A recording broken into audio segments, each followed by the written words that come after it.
মসজিদের ক্যাশিয়ারের কাছে মসজিদের 1 লক্ষ টাকা আছে, কমিটিকে না জানিয়ে ক্যাশিয়ার এই টাকা দিয়ে ব্যবসা করলে কতটুকু হালাল হবে? মসজিদের ক্যাশিয়ারের কাছে যে টাকা থাকবে সেই টাকাটা তার কাছে আমানত। এই টাকা কমিটিকে না জানানো, যদি কমিটিকে জানানো হয় আর কমিটি বলে ঠিক আছে আপনি ব্যবহার করেন, তারপরও তার জন্য ব্যবহার করা জায়েজ, কারণ এই টাকা কমিটির কারণ নিজের টাকা না। এই টাকার মালিক কে? আল্লাহ।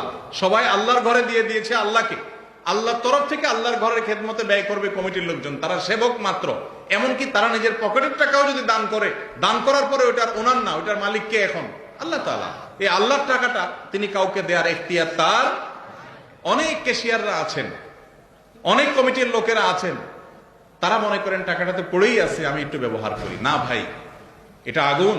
ইন্নাল্লাহা ইয়া'মুরুকুম আন তুআদ্দুল আমানাতি ইলা আহলিহা, আল্লাহ নির্দেশ করেছেন আমানত যেন রক্ষা করে। লা দীনা লিমান লা আমানাতা লাহ, ওই ব্যক্তির কোনো ধর্ম নাই, ঈমান নাই যে ব্যক্তির আমানতদারিতা নাই। আপনার কাছে এটা আমানতের টাকা, এটা আপনি খরচ করতে পারবেন না। এটা যেভাবে আছে সেভাবে রাখবেন, প্রয়োজনে শুধুমাত্র ওই মসজিদের কাজে আপনি, কমিটি যখন সিদ্ধান্ত নেবে সেই অনুযায়ী খরচ করবেন ভালো কাজে এবং মসজিদের কল্যাণে।